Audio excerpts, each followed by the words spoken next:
Street Fighter is a game that revolutionized the fighting game genre. Street Fighter 2 is a game that revolutionized the fighting game genre. It pretty much kickstarted the long-lasting trend of the one-on-one 2D style fighting game. Street Fighter 2 was extremely popular in arcades, and there were several iterations released sort of like updates, which included the original, the World Warrior, Street Fighter 2 Champion Edition, Street Fighter 2 Hyper Fighting, Super Street Fighter 2 The New Challengers, and Super Street Fighter 2 Turbo. The World Warrior featured 8 playable characters who fight one-on-one in a small arena, each with a health bar.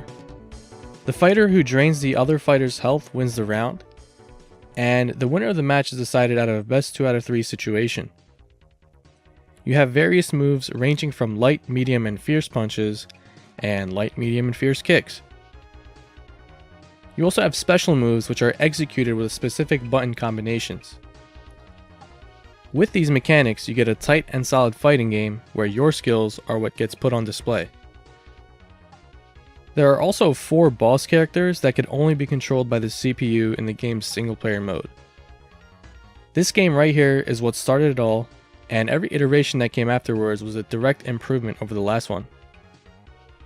The first update we had was Champion Edition, which added 4 boss characters as playable characters, as well as the feature of playing mirror matches, which was missing from the original game.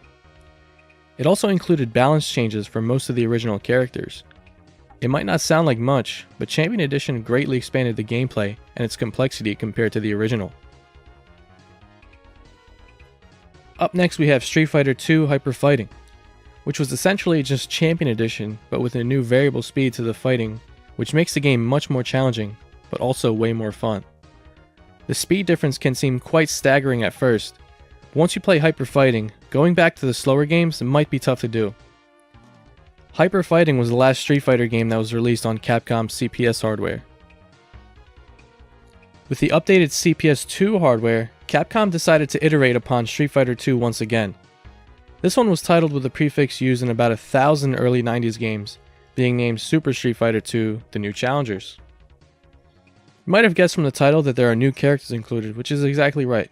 We have 4 new characters along with everybody else from the previous games. They also redrew and reanimated all the characters and stages, which has to be some of the best pixel art from its era. However, one thing that it went back on was the speed. It didn't have a turbo mode. Well, not until Super Street Fighter 2 Turbo. This was a new release which took Super Street Fighter 2 and added, you guessed it, the turbo mode. This is basically the end-all be-all Street Fighter 2 game, where you have all of the old and new characters, all of the great animations and stage backgrounds, and the beloved turbo mode, which makes the game a lot more fun overall. One thing that was added, which was huge, was a super move for each character. This time there's a meter that fills up throughout the fight, and once it fills up you get to execute a super move, which is a special move, which usually involves a harder button combination that you have to pull off. This added another dynamic to the existing skill set that the players had to master. This version of the game is still being played today, and it is probably the most popular version of the game for tournaments. People generally refer to it as Super Turbo for short. So those are all of the different arcade versions of Street Fighter 2, which seems pretty straightforward, right? Yeah, about that. So here we have a list of all of the console ports of the series. What the hell happened here?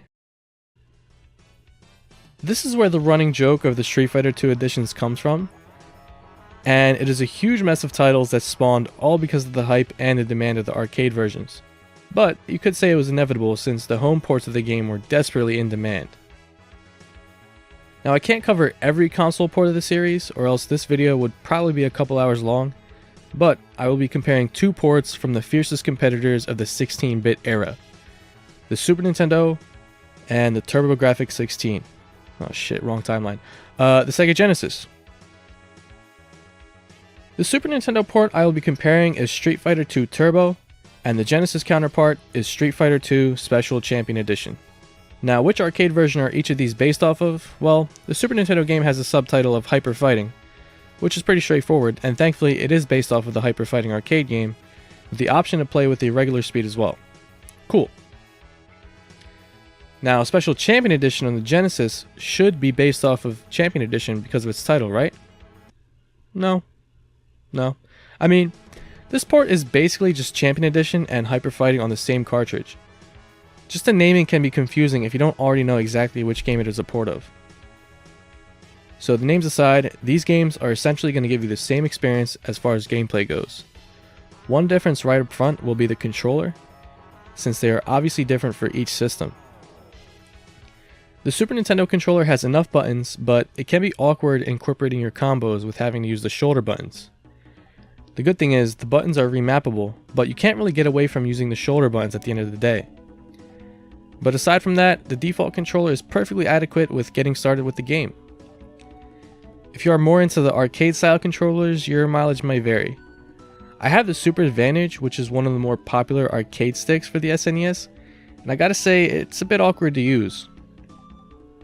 The stick doesn't actually have switches, unlike real arcade joysticks, and the buttons are just in a weird layout here, which doesn't really help. So on the Genesis side, the default controller has 3 face buttons, and each set of attacks needs 3 face buttons respectively, which totals up to 6, and this controller only has half of that requirement. The way they had to get around this was to set the start button as a toggle to switch between punches and kicks. To put it plainly, it sucks. Now while this system for the controls is necessary, it makes the game close to unplayable.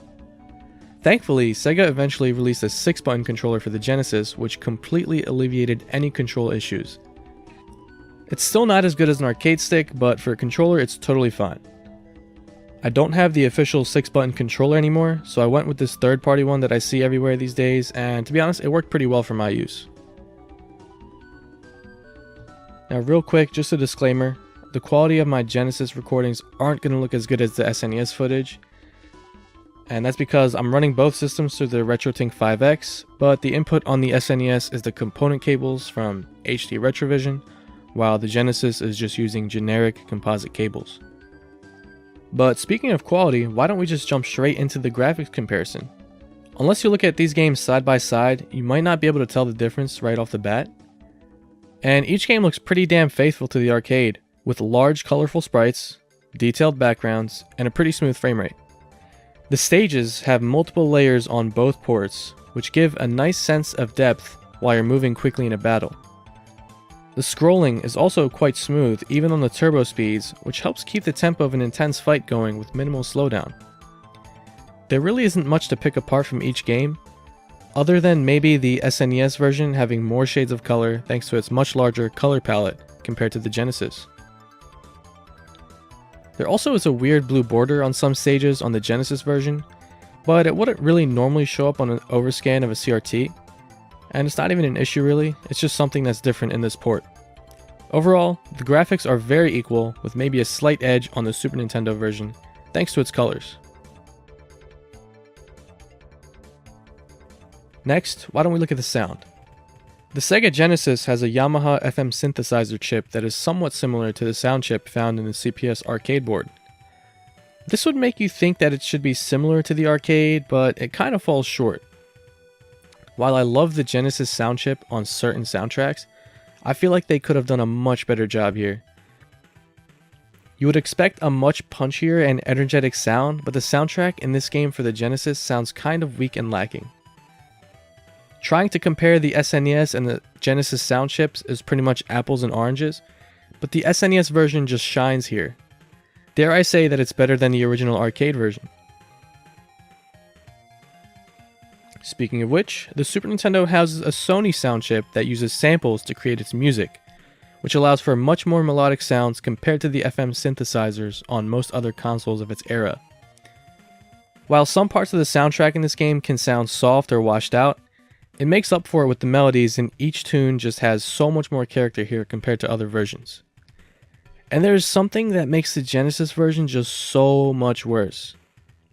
The voice samples are just so scratchy and awful sounding. I mean, just listen to this.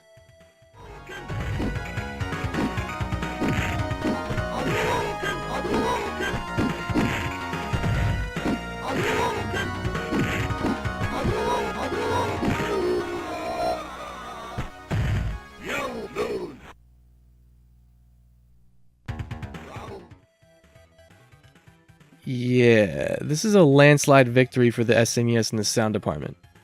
Funnily enough, there are actually ROM hacks out there for the Genesis version, which fix most of the sound issues with the game, so I guess there's that going for it.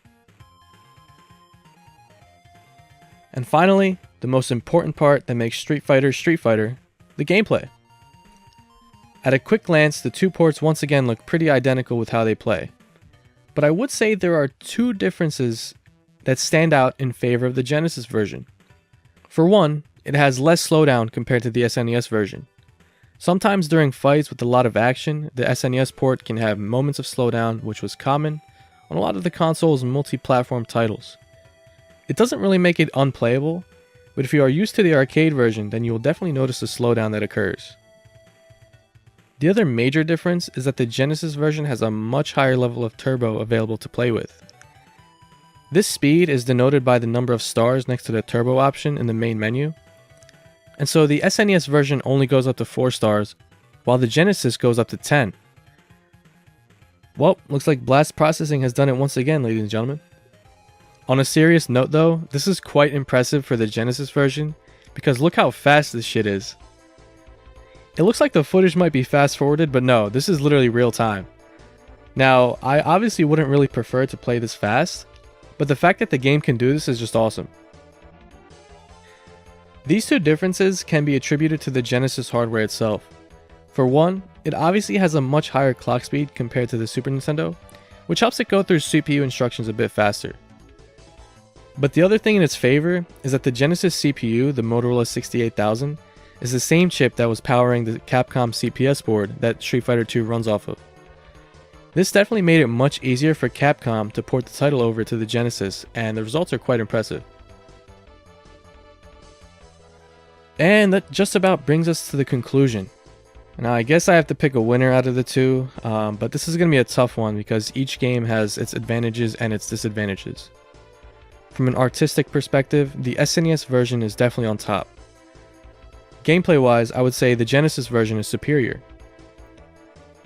My personal pick though is going to have to be the Super Nintendo version. Now you could say I'm being biased, but I just enjoy the visuals and the soundtrack much more. And that is definitely important for me when I'm playing Street Fighter. I do love the soundtrack and I do love the visuals quite a bit. Also, I find the game to be quite difficult on the higher turbo settings anyways, so the Genesis version, while it does have the extra speeds available, it's not really a big deal for me. But I do have to say, both games are fantastic ports of the original arcade title, and I'm sure that if I owned either as a kid, I would be over the moon. Both games deserve credit where credit is due because they really do bring the arcade experience home. But that's actually going to wrap things up for today. I do want to thank everybody who watched this video, and if you're new here, it would be great if you subscribed. I know it's been a while, but I would love to cover more retro content soon. I hope you all have a great day, and I hope to see you in the next one. Peace!